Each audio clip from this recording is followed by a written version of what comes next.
Good morning. Good morning, everyone. My name is Shannon Burton, and I'm the principal of Lord Selkirk Elementary. It is my honor to welcome all of you here today. I would like to recognize that we live, work, and play on the traditional unceded territory of the Squamish, Tsleil-Waututh, and Coast Salish nations. Welcome to all of our students, staff, and community members. I would like to acknowledge Vancouver School Board Associate Superintendent Rom Schindel, Aaron Davis, Director of Instruction, and Vancouver School Board Trustees Janet Fraser and Lois Chan Pedley, who are here with us today. We would also like to welcome Luc Simard, Director General of the National Research Council's Astronomy and Astrophysics Research Center.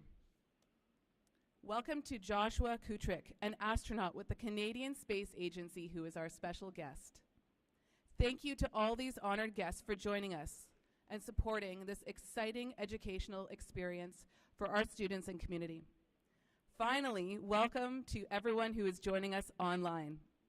The Canadian Space Agency is collaborating with the European Space Agency and Kids Code Jeunesse to bring Astro Pi to Canada.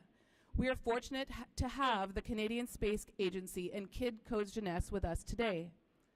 Students have worked on a unique challenge that could take the code they have written into space.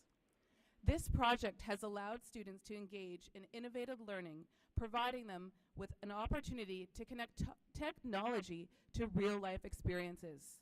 The Vancouver School District recognizes the emphasis on digital literacy in BC's new curriculum. So together with partners, the district has expanded digital learning initiatives that provide students with greater 21st century learning opportunities. It is these partnerships with community organizations that provide both teacher development and educational experiences for students that all enhance their learning journey. We know that behind educational experiences such as this one are amazing educators. The team at Lord Selkirk has eagerly embarked on Astro Pi Mission Zero with their students.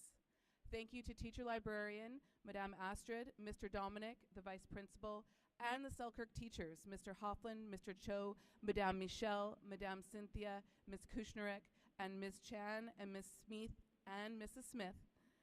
Without their enthusiasm and interest, this project would not have happened.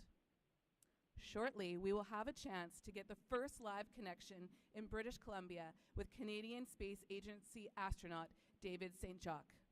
He will respond to student questions directly from the International Space Station.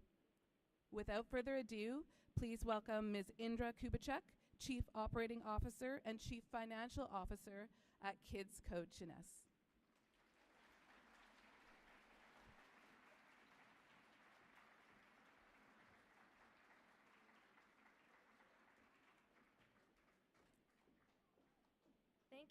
Thank you, Ms. Burton, for the introduction. Bonjour à tous. Je suis ravie d'être avec vous aujourd'hui pour lancer le défi Astro Pi au Canada. I'm here from Kids Code Jeunesse, a not-for-profit organization that wants to make sure that you're able to create, communicate, and innovate with technology. The Astro Pi Challenge brings space and coding together. At Kids Code Jeunesse, we believe this is the perfect way to inspire young people to acquire the skills needed to thrive in a digital future. This Code in the Stars initiative was created by Kids Code Jeunesse in collaboration with the Canadian Space Agency. It leverages the European Astro Pi Challenge to spark an interest in space exploration and make coding accessible to everyone. Mission Zero is the entry-level Astro Pi activity. Student teams write a simple code to display a message for astronauts on the Astro Pi computer aboard the space station. No special equipment or prior coding skills are needed, and all entries that follow program rules are guaranteed to be run in space.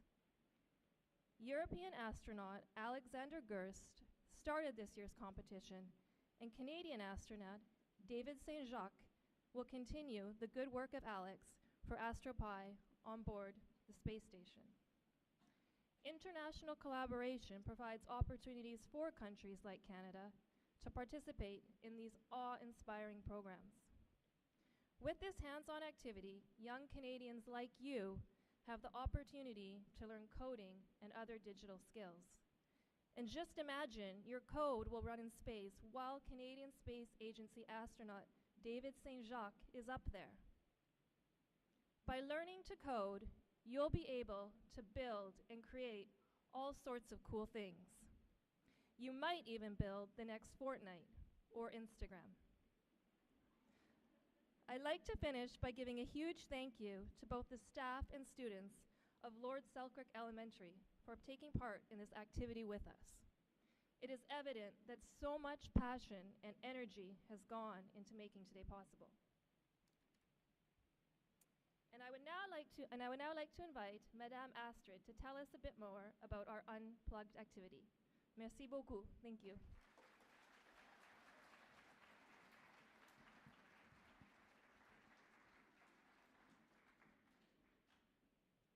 Hello, everybody.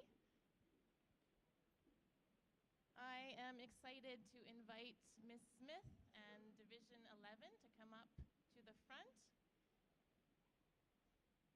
Come on up. So Mrs. Smith and Division 11 have prepared for you today an unplugged activity. An unplugged activity is a fun and easy way to introduce students to the basic fundamental concepts of coding without using computers.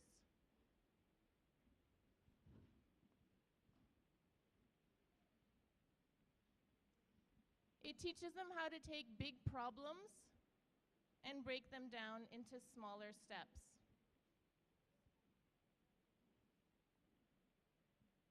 Their challenge was to create a beating heart using only people and paper. We hope you will enjoy Selkirk's Beating Heart.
Thank you so much, Division 11. That was fantastic. You can take a bow.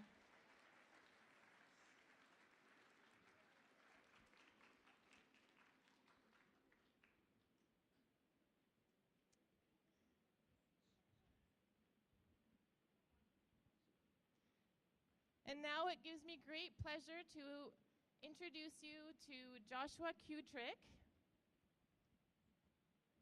and Viduni and Yona. If you would please come up to the front.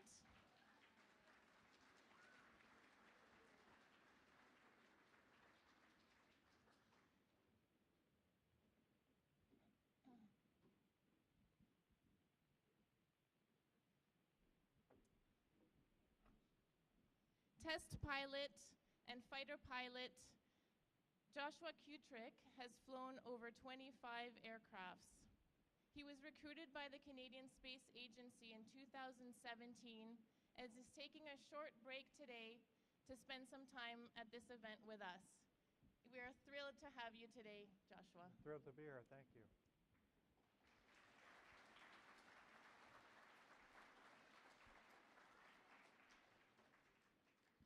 Over the course of the last few months, the students at Selkirk Elementary have had an opportunity to learn coding, facilitated by mentors from Kids Code Jeunesse and from their teachers as well.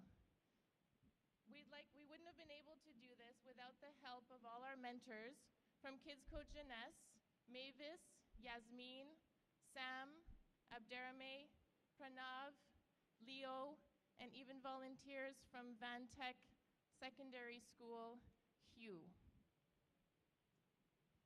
The Astro Pi Mission Zero project is a way for students to experience coding,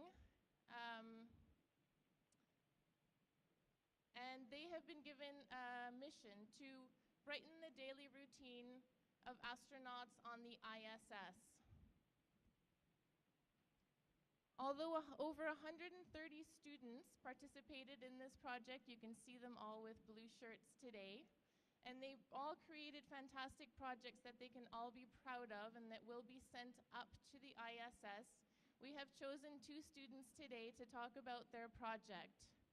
Yona and Viduni, we chose your projects not only because you responded to all the required criteria, but also because we felt that your message was heartwarming. So congratulations, and we hope that you'll tell us a little bit about your project.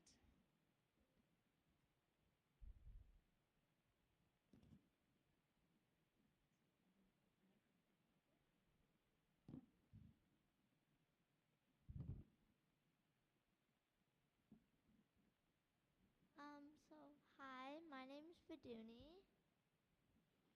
My name's Yona. And we'll just start with our message that we sent. We thought it'd be fun to just send a message saying you inspire us all in French. Nous vous inspirez tous is the message we sent. Yeah, that's, thanks for sharing that. I'm looking at your script behind you, and I really like it. I'm not a pro coder, but I've done some. So it looks good, and thanks for doing it. Why did you choose that message? Maybe I'd ask. We thought it'd be nice for an astronaut who's away in space to hear something nice.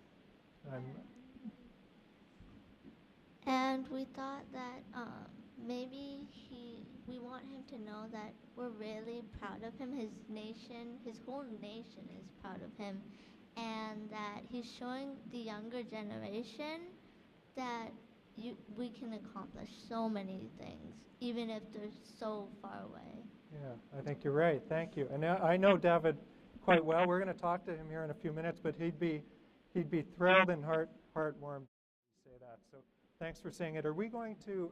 We have it playing on the screen, right? I think. Yeah, we see it. Very nice.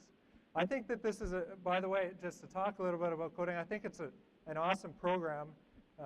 Coding is just so important. It's fundamental to everything we do in science and engineering and technology, and it's especially fundamental to space exploration, which maybe we'll talk about a little bit more. I wanted to ask you too, while we still have you on the stage, how did you come across this? Who gave you this idea, and how did you come across this idea of the Astro Pi Challenge and become motivated to do it? Well, it started with our teacher. She showed us the video of the Chris Hadfield's video when he was in the ISS, and then she explained to us what was the challenge, what was the objective, and that we were going to do it in the language Python and Our class was taking part in the Astro Pi Challenge, so we just found a way to make it our own and unique. Well, thank you for doing it. Have you, by the way, coded before, or is this your first try at it? It was my first time coding using Python, but me, it's definitely not my first time.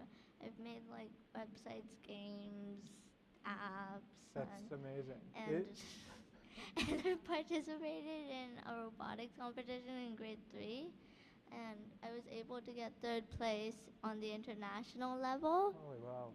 Congratulations. You have a bright future in coding, I think, if you continue to nurture that talent. Yeah, round of applause.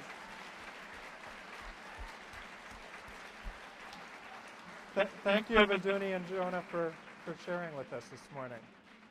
Thank you very much. Yeah, it's wonderful. Thanks so much. And I think everybody knows, but it deserves reinforcement, because it's really neat even for me to think about the fact that all this code that is being generated by youth interested in coding now because of the Astro Pi Challenge is actually being run on a little computer on the space station, which is just fundamentally awesome. It's a great thing. So we're privileged, happy to be here, I would say, for myself.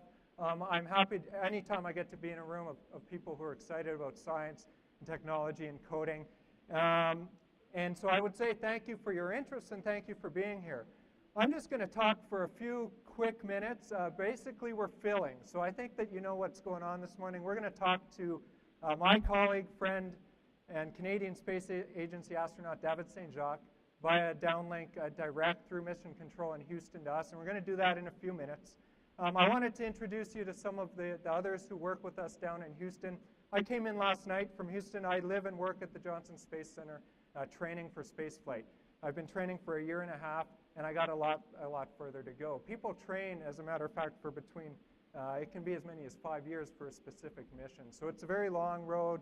Spaceflight's a very challenging and difficult thing still.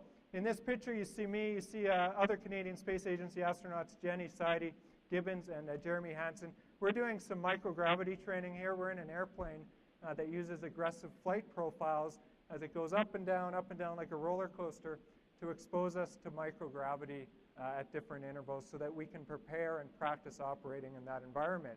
It's a lot different. You also, I guess we're going to look at a picture of the MBL. This is something where I spend a lot of time. I was in there this week. I'll be in there next week. But what we're doing here is we're operating in a neutrally buoyant environment. So we're operating underwater to simulate space flight. We go into this pool. It's a giant, maybe the biggest pool in the world.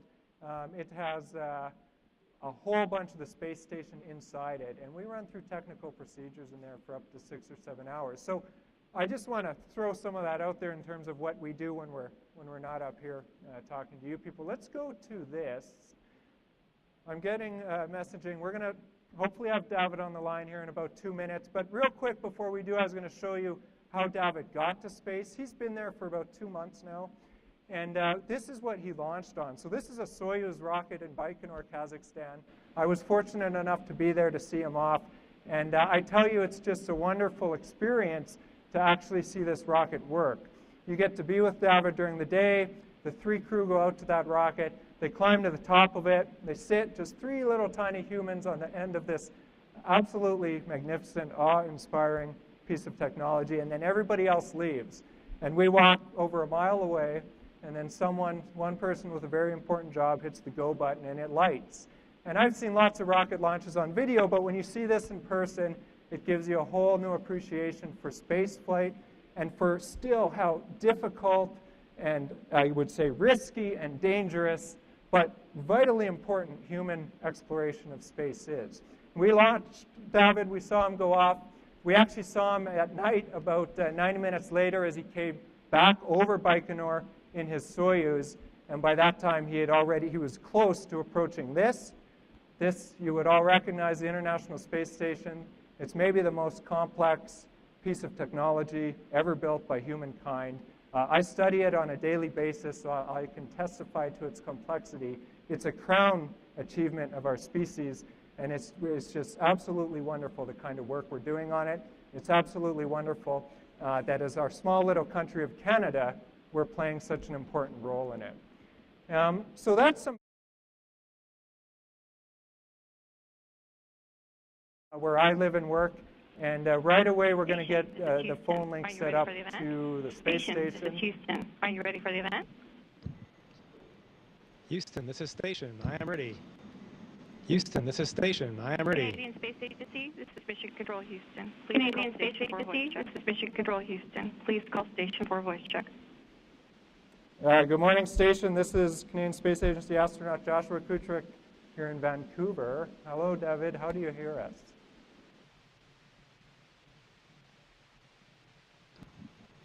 Hey, Josh. I hear you loud and clear. Hey, Josh. I'm ready to speak with you. I hear you loud and clear. I'm ready to speak with you. Okay, so we hear you loud and clear. It's wonderful to see you and to talk to you. I haven't seen you in 2 months. I hear things are going well. I hope they're going well. There's 3 of you in that giant station right now. How's the mission going, and how are you enjoying all the extra space?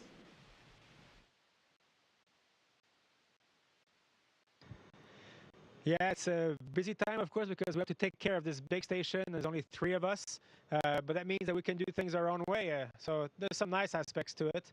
And of course, the views are incredible, and one day you will see those views too, Josh. Every time I swing by the cupola and I can look at the Earth, it just blows me away.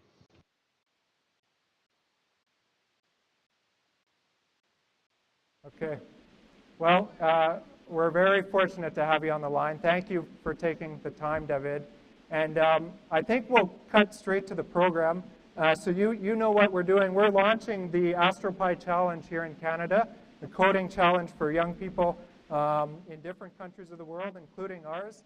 And I'm here in Vancouver at the Lord Selkirk Elementary School with a whole bunch of people who are absolutely fascinated and excited by the work that you're doing on the station right now. And I have a whole lineup of children with some questions to ask you. The first question I'm going to ask on behalf of someone, it comes from Sam, who lives in Quebec but isn't here with us this morning. And his question to you, David, is what is the thing that you miss the most about Earth?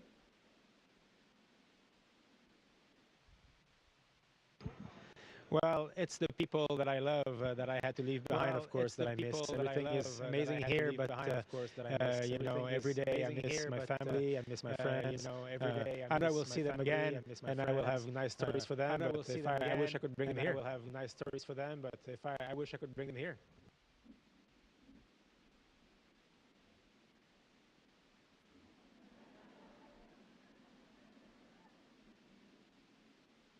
Thank you for the answer. I think I could do that with this microphone in my hand, but I'm going to try that later. And we're going to go to questions. So here's your first question from one of our students here, David. I'm going to hand him, I'll hold the mic for you. How about that? And just go nice and loud. Bonjour, capitaine. Je m'appelle Owen et je suis en 5e année. Ma question est-ce que les astronautes doivent savoir comment coder? Bonjour Owen. Oui, tous les astronautes savent coder un petit peu parce que la plupart des astronautes ont étudié comment coder durant leurs études. Et c'est utile parce que des fois on a à coder, mais souvent on a à utiliser les ordinateurs. Et quand on sait comment coder, on comprend comment les ordinateurs fonctionnent. Et ça nous permet d'éviter des erreurs, ça nous permet de les réparer. Donc tout le monde doit savoir coder.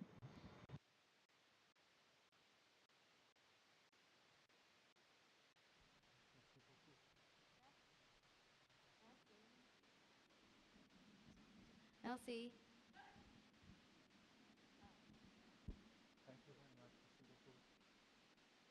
Thank you, David. We have our second question on the way, right here. Bonjour, je suis Rhys dans 7e année et mon question est pourquoi est-ce important que les enfants apprennent à coder?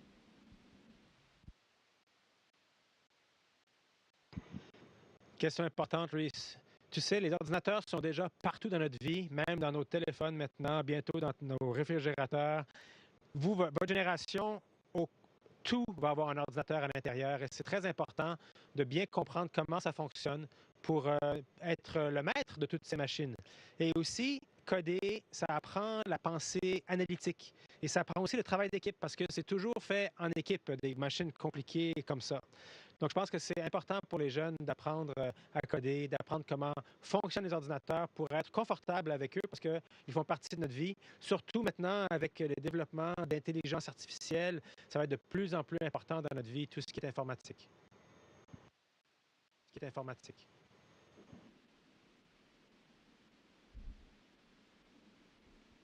Merci beaucoup. La prochaine question. Bonjour, je m'appelle Christina et je suis en 7e année. Je veux savoir combien de temps ton corps a-t-il pris pour s'adapter à la microgravité?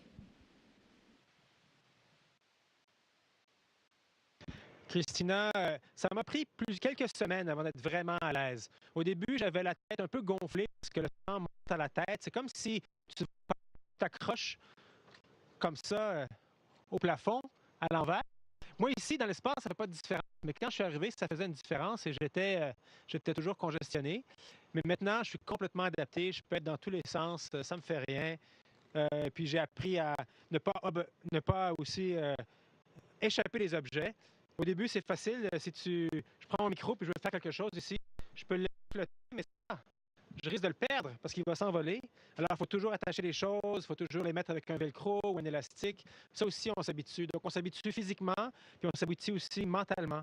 Un autre problème, c'est qu'on est un peu désorienté ici parce que c'est le lever de soleil 16 fois par jour et le coucher de soleil 16 fois par jour. Donc, on ne sait pas quelle heure il est spontanément. Ça prend du temps avant d'habituer notre horloge interne.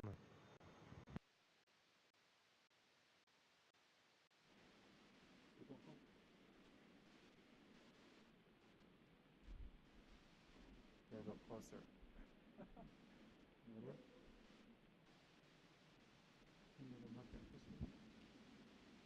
How does the research in space help prepare to send humans for a journey to Mars and beyond?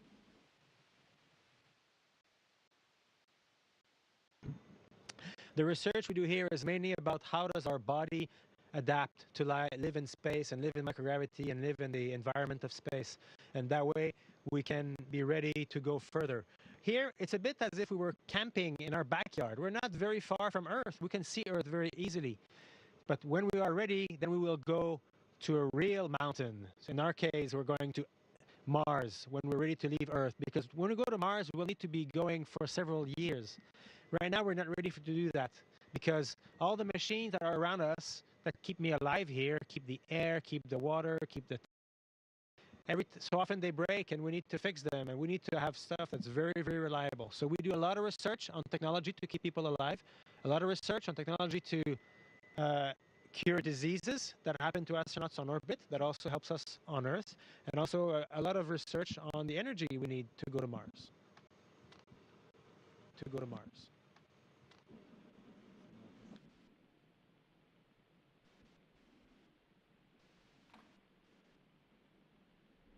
Does the International Space Station shrink and expand in space to accommodate temperature extremes?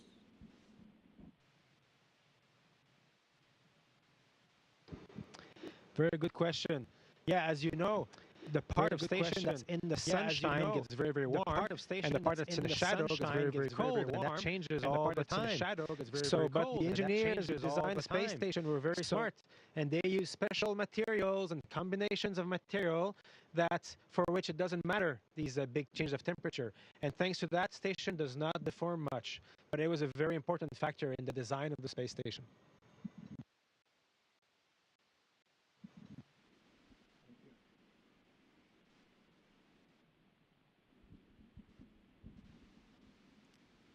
Quel était ton premier emploi et quand et pourquoi as-tu décidé de devenir astronaute par la suite?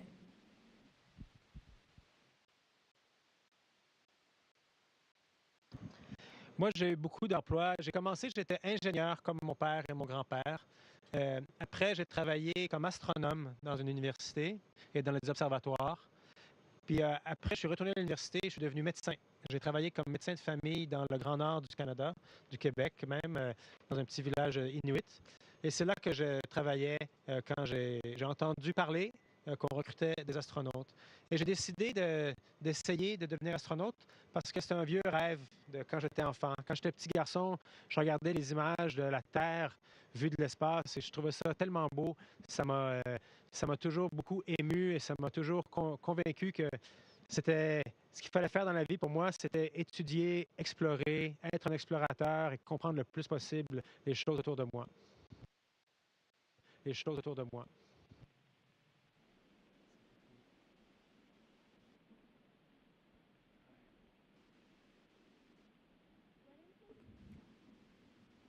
What is the best and worst thing about being an astronaut?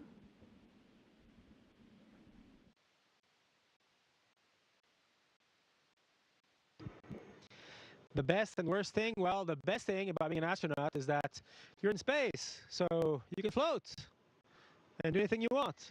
You can fly. The worst thing is that I cannot bring my family with me. I cannot bring my friends with me. I can show people photos. I can talk to you about it, but I cannot bring my friends here. So that's the worst thing. So that's the worst thing.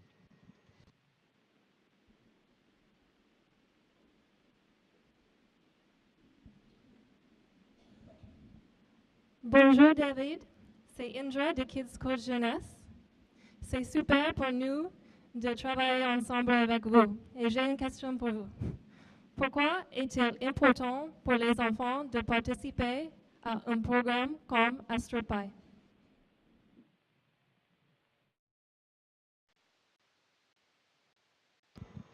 En fait, Astro Pi, c'est vraiment parfait pour s'initier à l'informatique. En fait, j'en ai un ici qui est à bord de la Station spatiale internationale. Il fait rouler des programmes qui ont été faits par des enfants comme vous. Et c'est parfait pour s'initier. Il ne faut pas avoir peur de l'informatique, même si au début, ça peut être peut-être intriguant. Parce que Kids Code Jeunesse va avoir plein de conseils en ligne, des ateliers dans les musées. Puis j'ai un défi pour vous. L'an dernier, pour la première étape de Astro Pi, le Canada est arrivé deuxième dans le monde pour le nombre d'inscriptions. Cette année, je pense qu'on pourrait essayer d'arriver premier. Premier.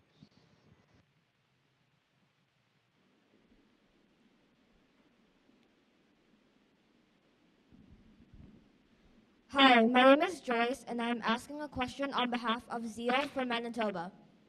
If there's one thing you'd like the bright young minds of today to know, what would it be?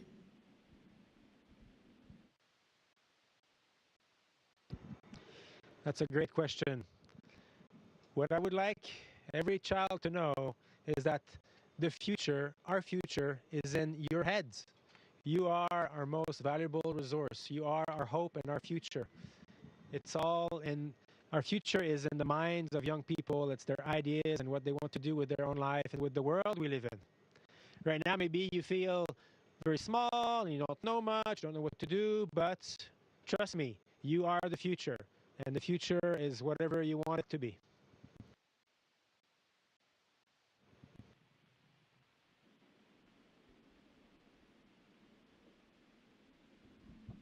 Qu'est-ce qui arrive à quelque chose qui est aspiré par un trou noir?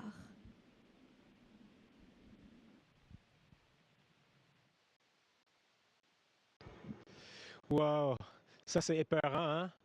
Alors un trou noir, quand quelque chose se fait attirer par un trou noir, il ne peut pas s'échapper et il disparaît dans le trou noir. La densité, il se fait écraser, écraser, écraser jusqu'à devenir un point et il ne peut pas ressortir du trou noir. Même la lumière n'arrive pas à sortir du trou noir. C'est pour ça qu'on les appelle des trous noirs, parce qu'ils n'émettent aucune lumière.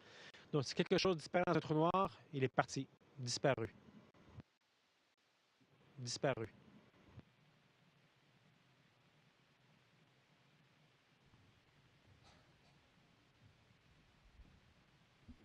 Quelle sera la chose la plus difficile à accomplir lors de votre retour sur la Terre à cause de la gravité?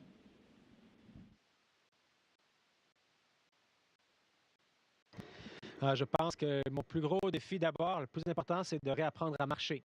Ça va être difficile de marcher parce que maintenant, je suis habitué à voler puis à me déplacer avec les mains surtout.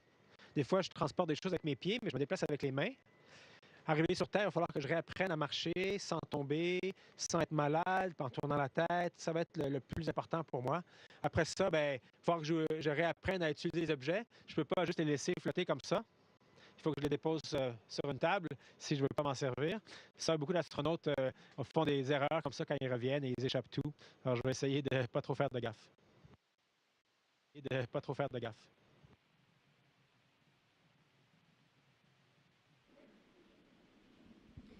À quoi ressemble le lever du soleil depuis la station spatiale?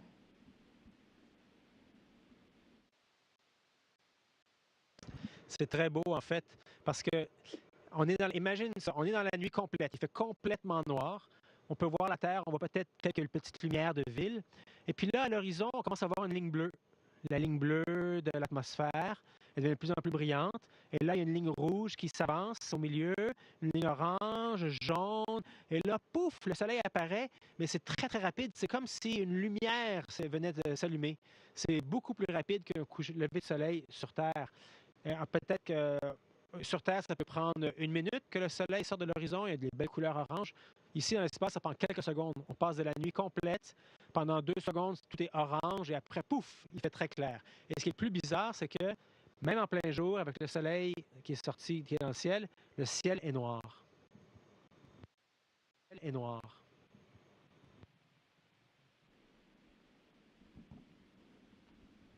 How many different roles are there on board the International Space Station? Are all of them required to keep the station running?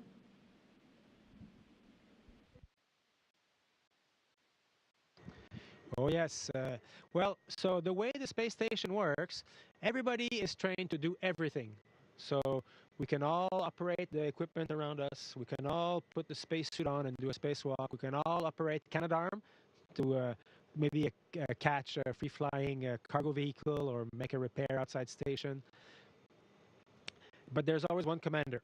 And so the commander has a special role. They're responsible to make decisions in case of an emergency.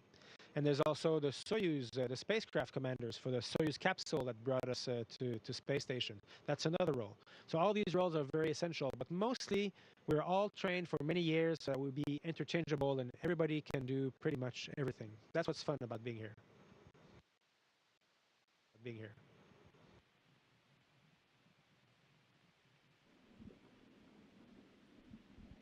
Have you witnessed any unexplainable or weird things in space?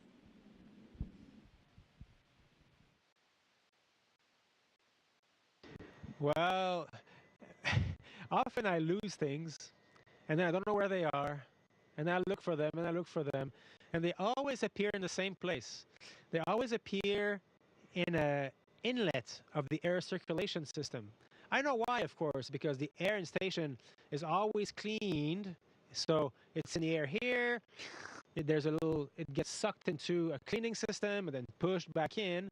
So anything that you lose always ends up after a few days stuck to one of those grids of the air intake of the cleaning system. So that's always kind of surprising. If you lose something, just wait 2-3 days, go see there, you'll find it.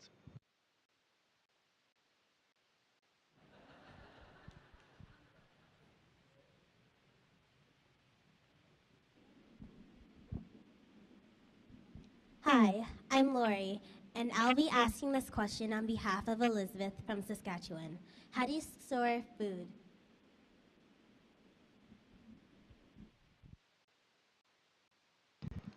Food here, we store it dry. We don't have refrigerators, so most of the food we have is dehydrated, like camping food. I don't know if you've had that perhaps. So it's completely dry, remove all the water, and then we just add water to it, and it becomes normal food again. We also have some food that's in cans, just in normal cans, and then we'll warm up the can and eat it like a normal can. So that's basically the food we have. It's because we don't have a fridge and it takes a long time for delivery, we can only have food that can be kept like that on the shelf for about a year. Every so often, when we're lucky, maybe we get some fresh fruits or vegetables when there's a new spacecraft that comes, but that's a very rare event, and then we have a big special meal with fresh food.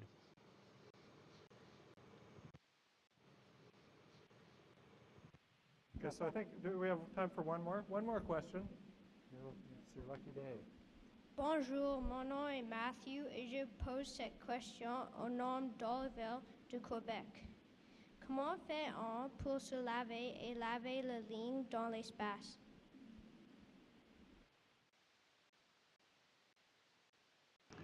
Ah, pour se laver ici, évidemment, ben, c'est une bonne question. Hein? Alors, on ne peut pas prendre de douche. Hein? Imaginez qu'est-ce qui arriverait si on prenait une douche ou un bain. L'eau sortirait, ça irait partout dans les machines, ça ferait des problèmes électriques. On peut pas. Alors, on se lave un peu comme on lave un bébé. On met un peu d'eau sur un bras à la fois, après de l'eau sur l'autre bras. Après, on lave une jambe, l'autre jambe, le visage, le corps. Après ça, on se sèche un morceau à la fois. Donc, on se lave un peu comme on lave un tout petit enfant. Et les vêtements, en fait, le secret, c'est qu'on les porte très longtemps. On ne peut pas les laver. Donc, on les porte plus longtemps qu'on les porte sur Terre. Mais ici, on dirait qu'on ne suit pas vraiment. Alors, ça sent pas trop mauvais. Et puis, quand c'est temps de les changer, on les jette. On s'en sert des fois comme matériel pour empaqueter du cargo.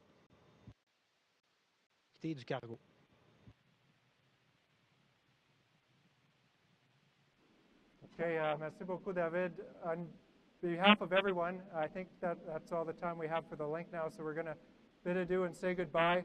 On behalf of all the students here at Lord Selkirk, the staff, and especially all the participants in the Astro Pi Challenge, we thank you very, very much for taking time out of your busy schedule.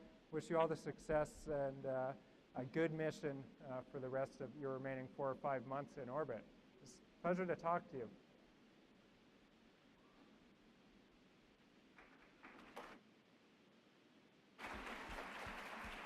Thank you, everybody. And don't forget to follow your dream. Reach for the stars. Station, this is Houston ACR. That concludes the event. Thank you, Canadian Space Agency and participants. Station, we are now resuming operational audio communication.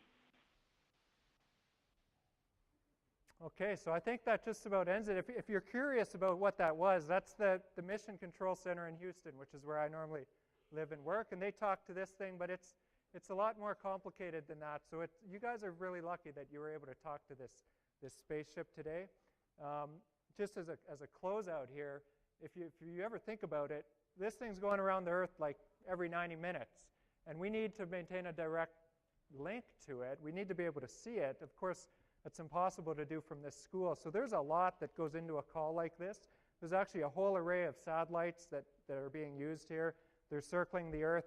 And when we get it just right and we do all the setup and the technology just right, they're able to pass the signal from David's microphone through a whole constellation of satellites around the Earth, down to a place in central United States called White Sands, over to Houston, and then up to us here. So just talking to the station is a technically marvelous feat, and I'm super happy that it worked out today.